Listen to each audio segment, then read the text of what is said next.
you ever wondered what shadows linger in the ancient streets of Edinburgh, where history and mystery intertwine? Welcome to part 2 of our Edinburgh Unveiled series, where we explore the darker side of this beautiful but haunting city. Hi, I'm Steve. And I'm Lauren. Welcome to Bucket List Bound, where we take you along on our epic adventures around the globe. In part 1 of our Edinburgh series, we visited Surgeons' Hall Museum, the National Museum of Scotland, and spent an eerie time investigating Greyfriars Kirkyard. In this episode, we're taking a stroll down the magical Victoria Street and diving back into Edinburgh's darker side as we explore the Grassmarket and follow in the footsteps of the infamous body snatchers turned murderers, Burke and Hare. And of course, we'll head up to the legendary Edinburgh Castle and take a stroll down the Royal Mile. We might even stop for some coffee and cake. Coming out of Greyfriars Kirkyard, we decided it would be a good idea to take a wander up to Victoria Street and have a bit of an explore around there. Big guns out. Big guns are out. Big guns. I'm going to get hit by a bus. Yeah. On the way up, you walk past the famous Elephant House Cafe. It's amazing to think that this place played a key role in shaping the magical world of Harry Potter. This is where J.K. Rowling sat, penning the early chapters of the series that would capture the imagination of millions. With views of Edinburgh Castle from the windows of the cafe, it's easy to see how the imposing fortress may have inspired Hogwarts itself. Sadly, a fire in 2021 caused significant damage to this beloved cafe. While it's undergoing restoration, it remains a pilgrimage site for Harry Potter fans from all over the world.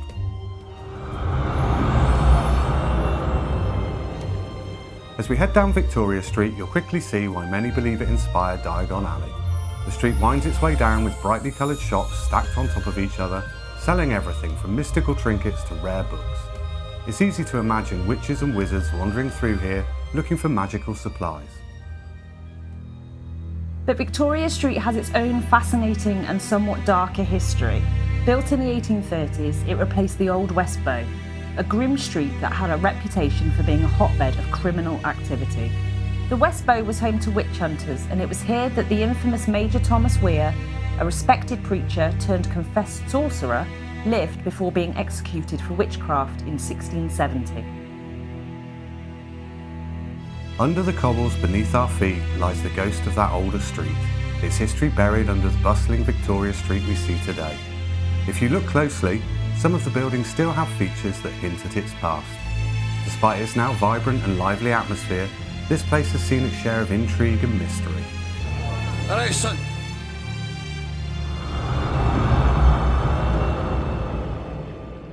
The bottom of Victoria Street opens into the heart of the Grassmarket, and here we're stepping into one of Edinburgh's most historic and atmospheric areas.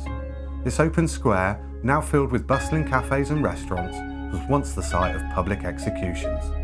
Between the 17th and 18th centuries, this was where Edinburgh's gallows stood, and it's said that thousands of people would gather to witness the grim spectacle of people being hanged. Condemned criminals were led from the nearby Old Tollbooth prison to meet their fate right here. And it wasn't just locals who were executed, many political prisoners and religious martyrs, including members of the Covenanters, were hanged in this very spot. The Last Drop pub in the Grassmarket has a sinister history behind the name. It's not about the last drop of your drink, but a morbid reference to the last drop that many prisoners took from the gallows just outside. Legend has it, prisoners were offered a final drink here before heading to their execution. The pub even claims to have some ghostly residents, and many say it's haunted by the spirits of those who never left the Grassmarket alive. It's a bit weird sitting in here. Yeah, I wonder how many people maybe sat at this very table or in this spot having their final shot of whiskey before being taken literally 30 yards out there to be hanged. If the walls could talk in here, they'd have some tales to tell. This place is supposed to be really haunted. Is it? Yeah. So glasses are supposed to fly off the walls and stuff like that. Oh, that's nuts. Oh, lovely. Thank you, mate. No problem. That looks great. you. Cheers, pal. I think I've approved it. Just a light snack for lunch. We have got loaded chunky chips and chicken proper things. Now, if we're talking about brutal chapters in Edinburgh's history, we can't forget the infamous Burke and Hare. These two Irish immigrants who worked as body snatchers turned to murder when they realised there was money to be made supplying fresh corpses to the city's medical schools. Between 1827 and 1828, they killed at least 16 people, selling the bodies to Dr. Robert Knox, a leading anatomist at the time. They lured their victims, mainly vulnerable people, from the slums of Edinburgh into their lodgings, where they were suffocated in what became known as burking, a method that left no marks on the body.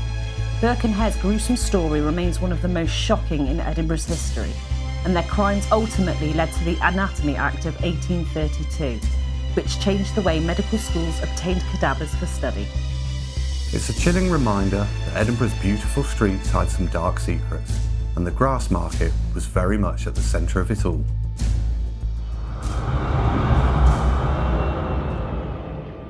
From many places in the city, the towering stronghold of Edinburgh Castle dominates the skyline. Oh my god, I'm dying. So many steps. And back down we go. As you're walking up the hill towards the castle itself, it's impossible not to feel the weight of history bearing down on you. Perched on Castle Rock, this ancient fortress has stood witness to some of the most dramatic events in Scotland's history. While today it's a popular tourist attraction, Edinburgh Castle has been a site of war, bloodshed and betrayal for more than 1,000 years. The castle's earliest origins date back to at least the 12th century, but the rock itself was a strategic stronghold long before that. However, as picturesque as the views from the battlements are, the castle's past is anything but peaceful.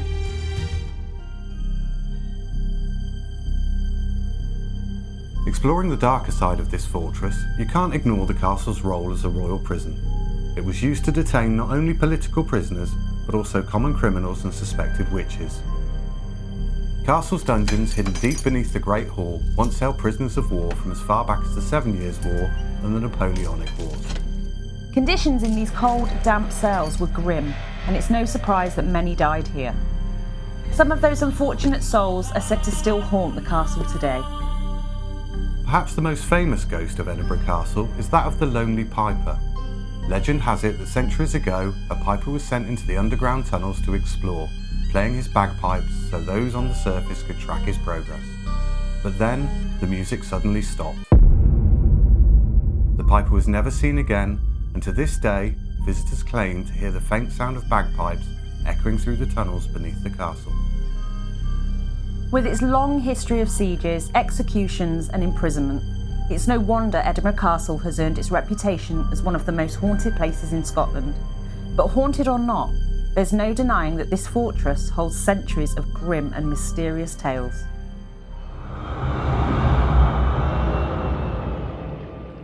Leaving the castle behind, we headed out down the Royal Mile. You can't help but be captivated by its beauty and charm. Yet under the surface lies a chilling history that has shaped the ancient thoroughfare for centuries. Stretching from the majestic castle to the regal palace of Holyrood House, this mile-long street has been a silent witness to a plethora of horrific events. But it wasn't always doom and gloom. Street artists have been performing here for centuries and continue to this day. Do you want to see me burn myself? Roar! Roar! Rasputin, lover of the Russian queen. Well, you asked for a roar! In the 16th and 17th centuries, the Royal Mile was often the stage for public executions.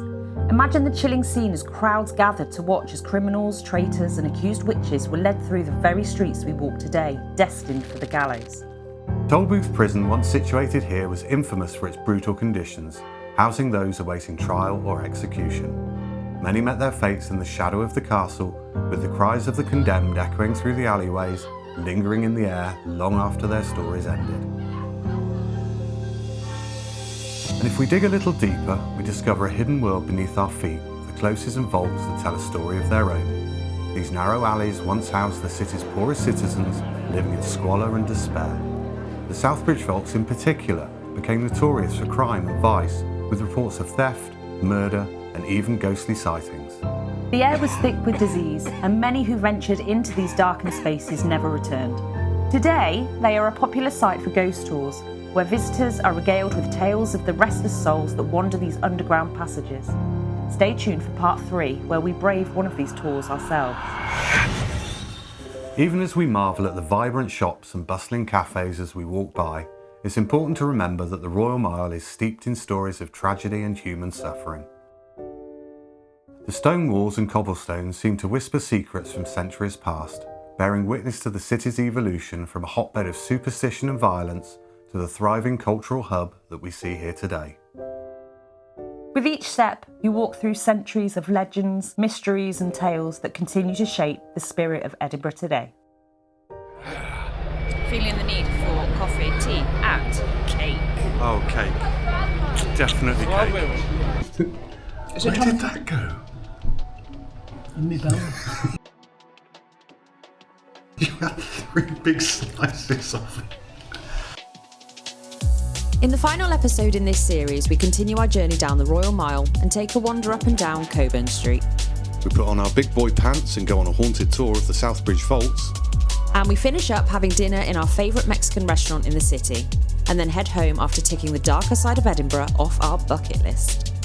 Don't forget to subscribe and hit the notification bell so you won't miss any of our upcoming adventures. Thanks for watching, and we'll see you in the next episode of Bucket List Bound.